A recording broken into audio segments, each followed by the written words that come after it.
Olá, pessoal, tudo bem? Olha só, nós participamos de um episódio do Rude Ramos Podcast e o pessoal quer saber mais histórias, né, do Miguel Duarte, meu pai aqui, né, uma figura. E então estamos aqui. Só que como que nós vamos organizar aqui as coisas, né? É, Nós colocaremos todos os vídeos dele em vários episódios, né, do canal Miguel Duarte Neto é o Touro. Então, no YouTube você localiza com esse nome, Miguel Duarte Neto é o Touro. No Instagram, @Duarte é o Touro, né? Então, para continuar aí ouvindo mais histórias, a gente vai organizar dessa forma, tá bom? E vamos começar com a seguinte pergunta, né? Por que Miguel Duarte Neto? Por que é o Touro? Boa pergunta, né? É o touro. O touro significa o seguinte: eu já expliquei que eu vim lá de baixo, e quando eu cheguei na categoria Elite hoje, que seria a primeira categoria na época, tinha grandes ciclistas que embalavam bem. Eram sprinters, embalavam bem. E eu tinha que adotar um método para ganhar desses sprinters.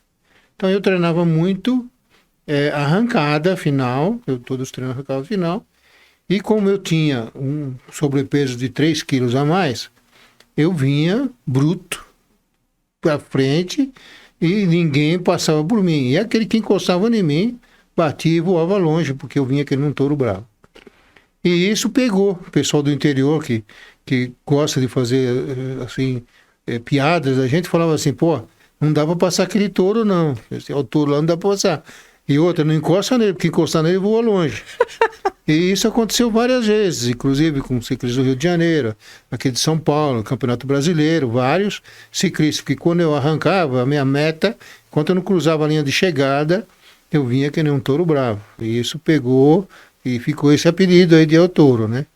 Sem contar que na época a gente quebrava pé de vela de bicicleta, eu quebrei vários quadros de bicicleta em competição, quadros importados. Inclusive cheguei na Itália, a Colnago, a fábrica Colnago me deu uma bicicleta e viu lá o quadro que eu estava, falou assim, isso aí é uma bestia que quebra esses quadros, só pode ser um touro. E isso confirmou, porque fizeram uma charger no Brasil aqui de mim, né? É o touro, glória nas retas e não nas alturas, né? Foi até legal, até pouco tempo atrás eu tinha isso daí, que parecia eu um touro, né? Ganhando as corridas nas retas, nos meios, e na subida eu ficando para trás.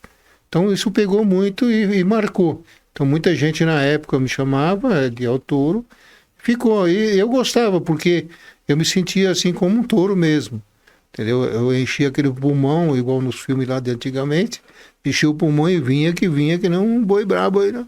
E ganhava as corridas. Legal.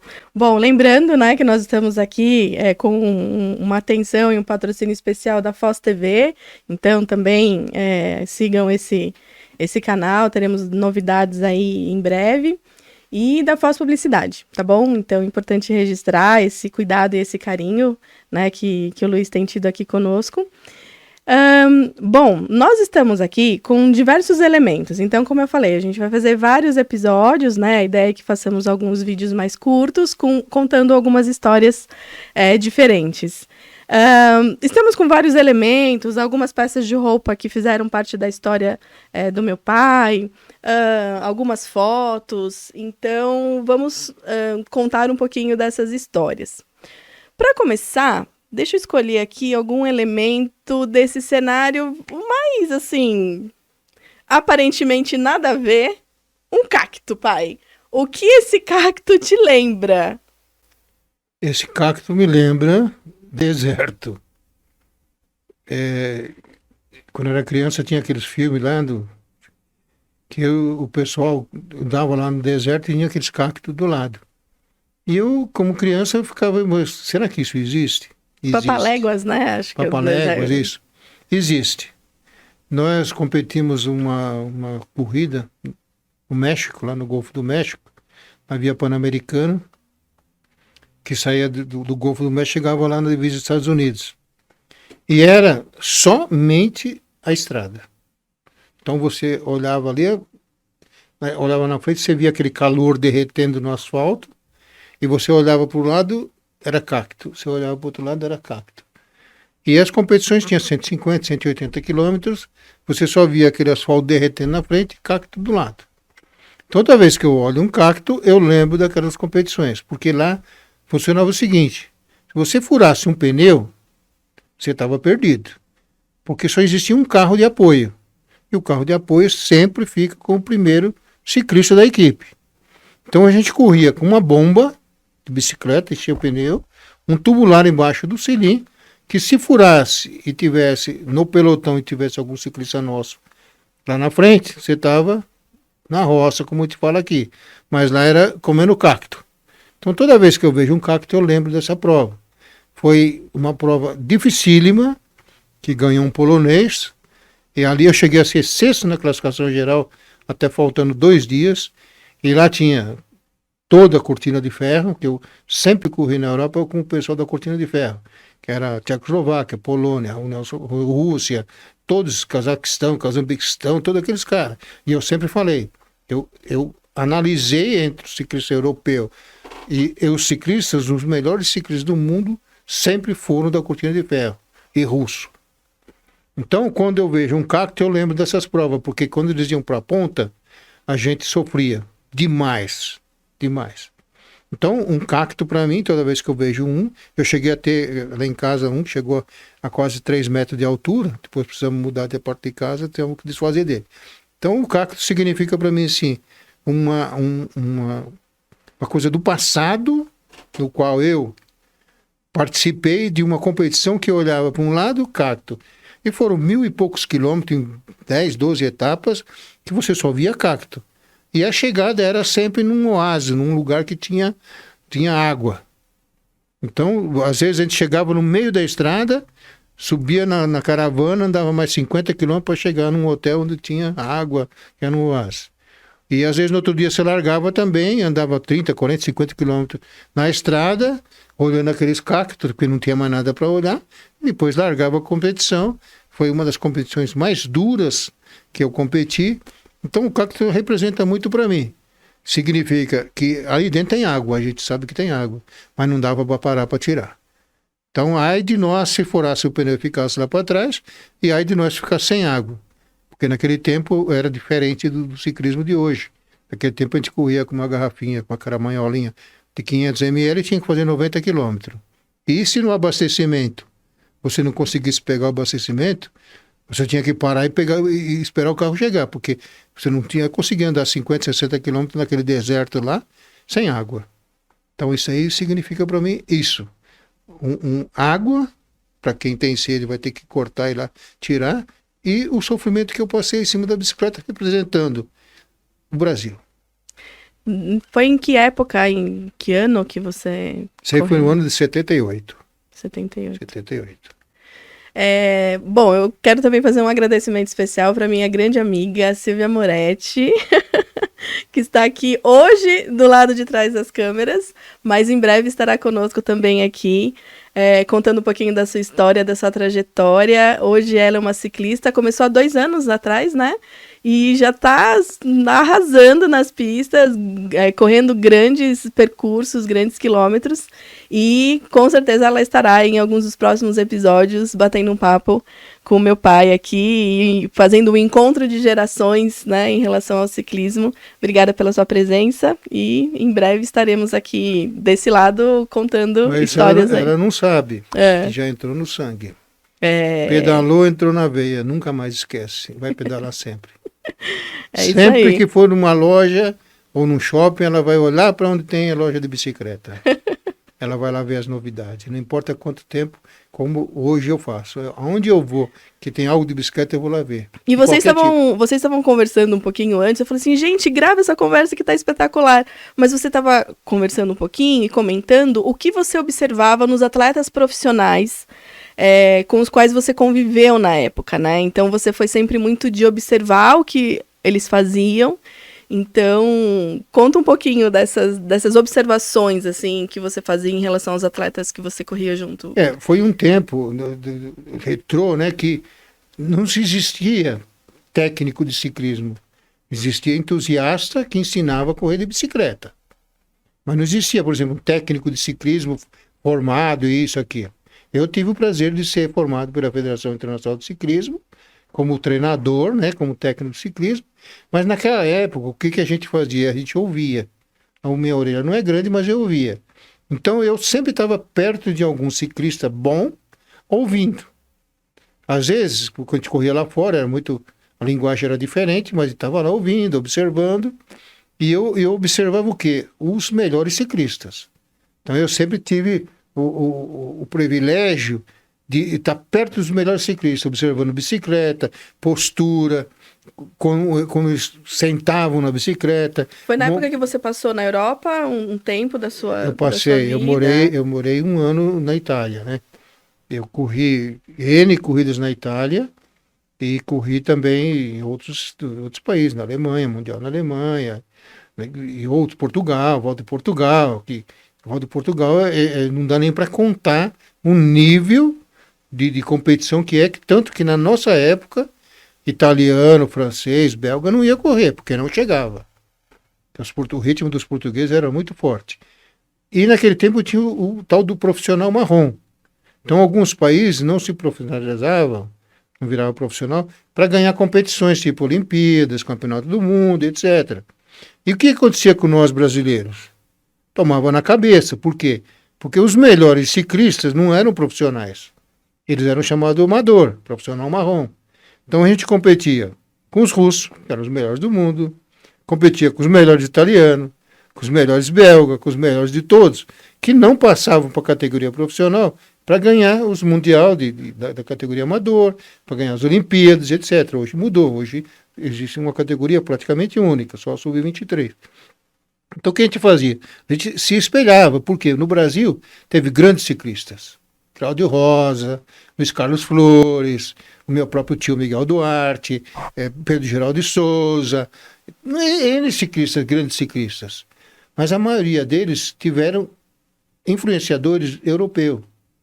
Por exemplo, meu pai correu na equipe da Monarch. Quem que ensinava alguma coisa? Um técnico que foi um corredor português, Dias Santos. Peraí, a gente tem uma foto do seu pai aqui. Tem uma foto Vamos do meu aproveitar e vamos já fazer uma Enquanto ele justa procura homenagem aí, ao meu querido avô. E você vai contar um pouquinho pra gente dessa história, qual o contexto dessa foto. Vamos lá. Olha só quanta história a gente vai conseguir contar aqui, gente. Se der tempo, a história é longa. Não, faremos vários vídeos aí. E... o que passava. Aí volta. Então você ouvia. O meu pai foi um grande corredor. Benedito Duarte. Aqui ele está com a minha mãe, né? Uma mulher linda na época, sempre foi, né? Falecidos os dois. O meu pai, como era magrão, né?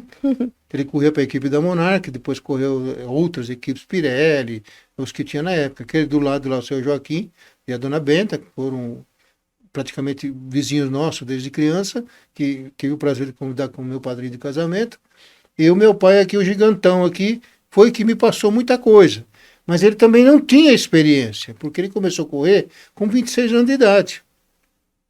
Aí nessa época ele está com 32, com 33 ele era no deserto do Brasil. Mas o que ele passava para a gente, o que também ele ouvia. E naquele tempo tinha uma coisa engraçada. Ninguém ensinava ninguém. Você tinha que aprender olhando, ouvindo e observando. Então não tinha treinador, tinha entusiasta, não tinha médico, ciclista, não tinha nutricionista. Só tinha 2 equipes que tinha massagista. Era a Caloi, que depois eu vinha participar, e a Pirelli Malemar. Então, o que a gente fazia? O ciclismo, a gente falava assim que era no eixo. Aí você saía para competir lá fora, o que eu fazia? Eu observava. Eu observava como era a massagem antes da corrida, como era a massagem depois da corrida, o tamanho do volante que eles usavam, quantos dentes, a coroa, o pé de vela, quantos centímetros tinha, o modo de pedalar, o que eles faziam antes da competição, o que eles comiam durante a competição. Então isso me levou a ser um bom ciclista aqui no Brasil. Por quê? Porque eu me espelhava e olhava nos bons. Entendeu?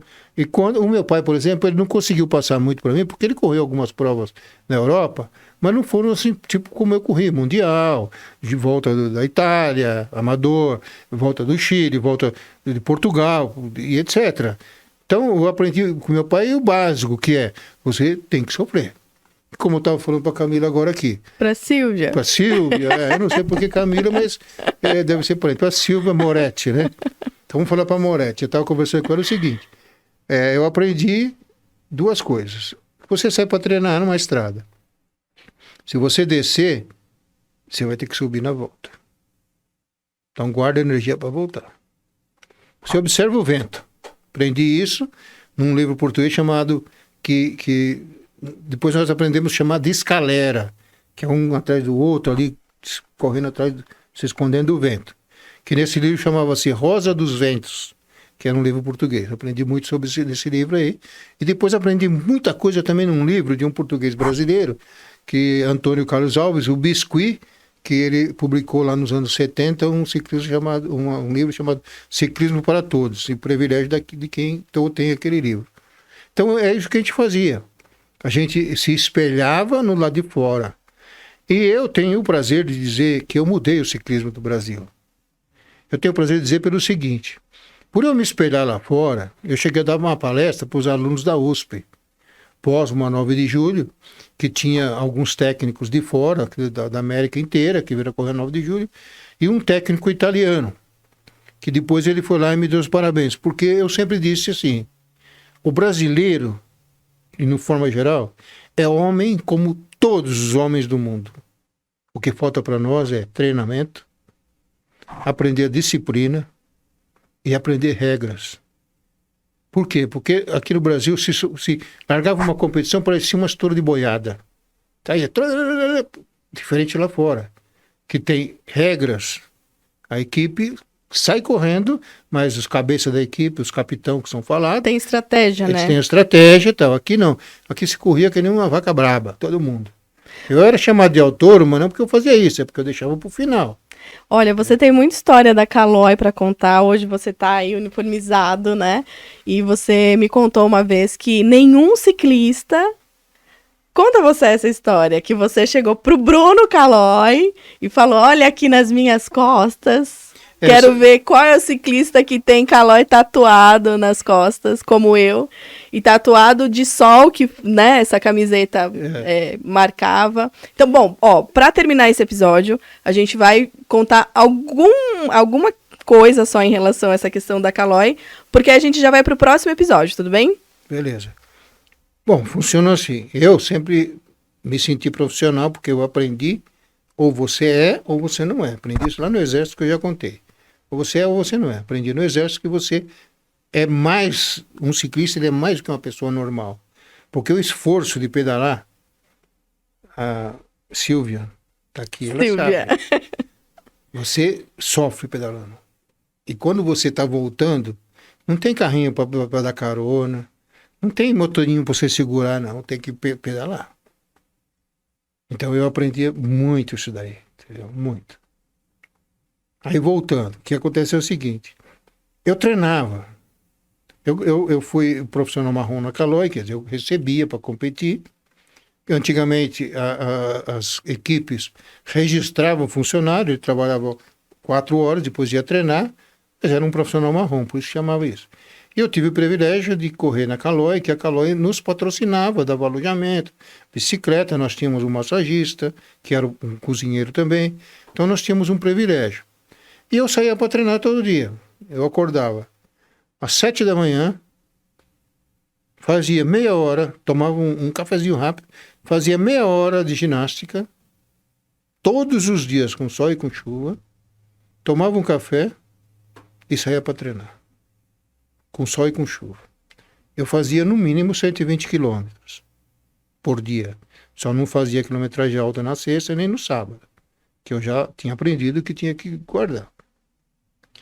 E eu fiz isso N anos, né? E um dia nós tivemos uma desavença na Calói entre os ciclistas, e eles reclamaram para o dono da Calói, que era o presidente da confederação, era o nosso patrão, E ele me chamava de filho na época, porque eu ganhava corrida mesmo. E eu posso falar de peito aberto, porque quem resolvia na minha época a corrida era eu. Tinha grandes ciclistas lá, Lourenço, Lima, Gilson, um monte de ciclistas, mas na decisão era eu que decidia. Então, houve, lógico, um monte de problemas por eu ser um ciclista que não brecava para ninguém. E um dia eu cheguei na Calói depois do treino, era mais ou menos 1h20 da tarde, e o massagista veio e falou assim, ó, tá tendo uma reunião ali e o Bruno tá te esperando. Bruno Calói, eu fiquei pensando, o que ele tá fazendo aí? Aí eu falei, bom, eu cheguei do treino agora, vou tomar um banho, falei para ele assim, fala pro seu Bruno, porque era meu patrão, dono da indústria Calói, né, mas naquele momento, falei, fala pro seu Bruno que eu cheguei agora, vou tomar um banho, vou pôr alguma coisa na boca e vou lá.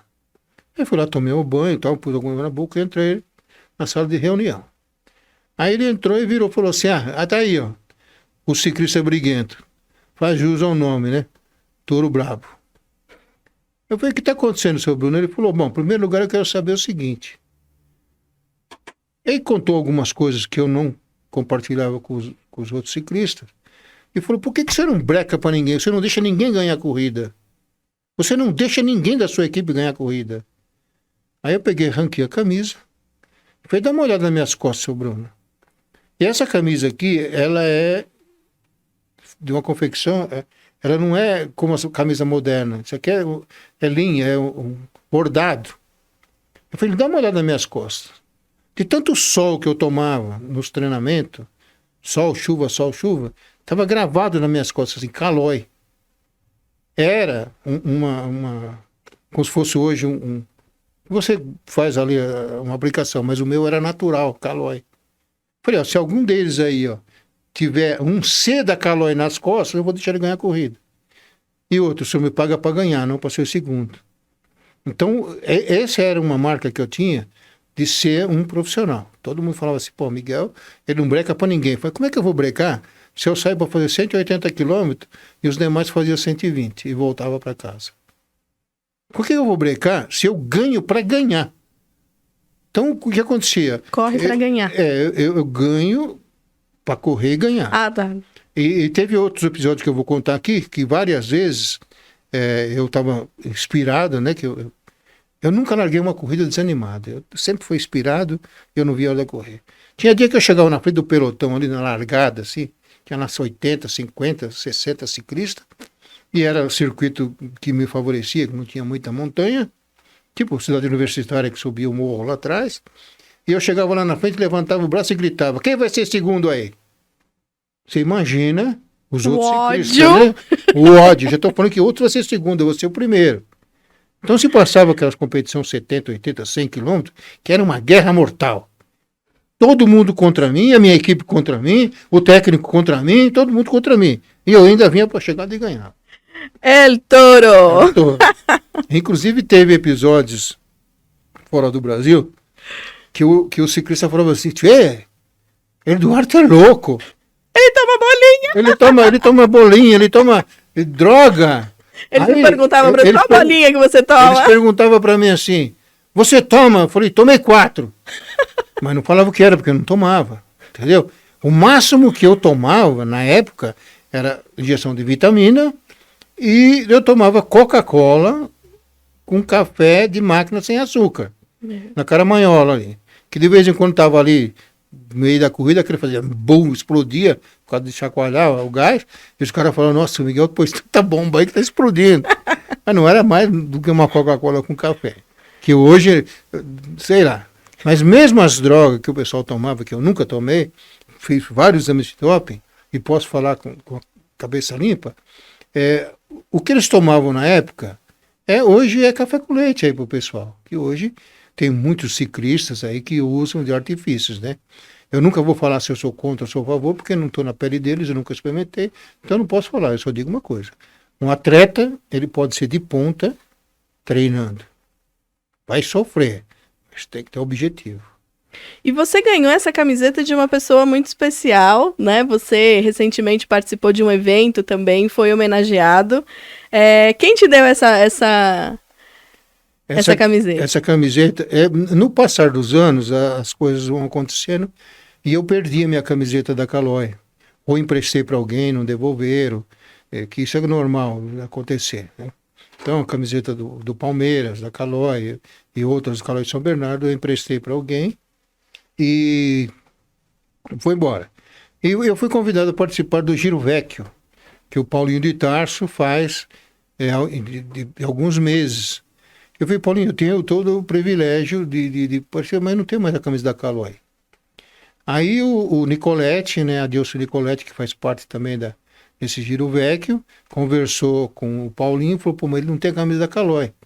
E como a Biene é um dos patrocinadores do Giro Vecchio, a Biene é o maior fabricante de camisas de ciclismo, retrô e moderna.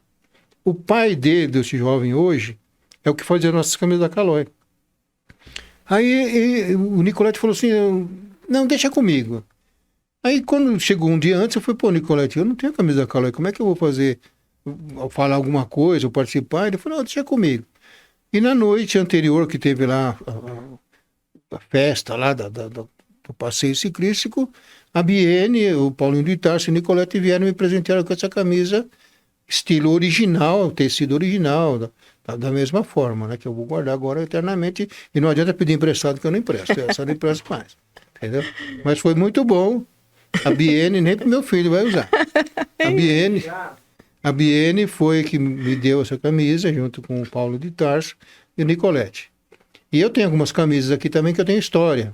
É uma camisa da seleção do Rio de Janeiro. Não. Tem umas camisas então, aqui que... Agora... Aquilo que eu falo, eu vou terminar falando nesse episódio, é o seguinte. Tudo tem um começo, um meio e um fim.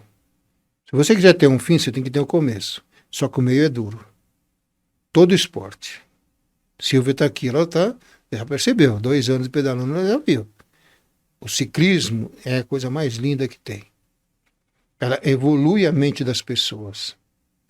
Eu vou falar do ciclismo amador. O que é o ciclismo amador? Quem sai para pedalar de bicicleta 2 vezes por semana de manhã. Qualquer problema que você tiver, você pedala, cada quilômetro que você passa, observando, olhando, respirando, a sua mente abre. Se você quiser decidir negócios, que você está com dúvida, sai para pedalar. A sua mente abre, ela esclarece. Ela te dá uma paz interior. Você que é casado, brigou com a mulher, vai andar de bicicleta. Se ela não quiser, leva ela também. Mas não vai empurrar ela, hein? Só ajuda depois. Então a bicicleta é isso daí.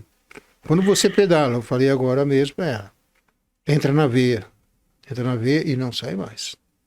Quando você entra numa loja que tiver sessão de bicicleta, você vai lá olhar, né? Nem que seja de bicicleta infantil, você vai lá dar uma olhada. Você vai visitar essas lojas no shopping aí, que tem N produtos de bicicleta. No meu tempo não existia isso. Quem fazia as bermudas, depois de muito tempo, foi a Biene, e antes a gente não tinha. Era a mãe da gente que fazia, aquelas bermudão lá, e não tinha aquele reforço embaixo. Era uma loucura, uma loucura. E pegavam também coisas de ciclista do passado. Tá bom, vamos deixar para os próximos episódios. Próximo episódio. Bom, então um agradecimento especial também. Convido vocês a seguir o Instagram do @girovecchio. São passeios incríveis, eles fazem festa de época, escolhem lugares maravilhosos para fazer os passeios de tempos em tempos, e tem uma pegada espetacular. No canal Miguel Duarte Neto El Toro, o Luiz Fernando, né, a Foz Publicidade, Foz TV, produziu aí alguns vídeos, alguns lances, né, de como foi essa homenagem. Então a gente te convida também para seguir esse canal, se inscreve, que em breve então teremos novas histórias, e estamos aqui com a cabeça borbulhando de tantas coisas que nós já pensamos de interessante. Daremos sequência nas histórias de todos esses elementos, todas essas fotos. Bom, falamos de uma, né? Vocês viram aí pelo carrossel que temos muita história para contar ainda pela frente. Então, até um próximo episódio.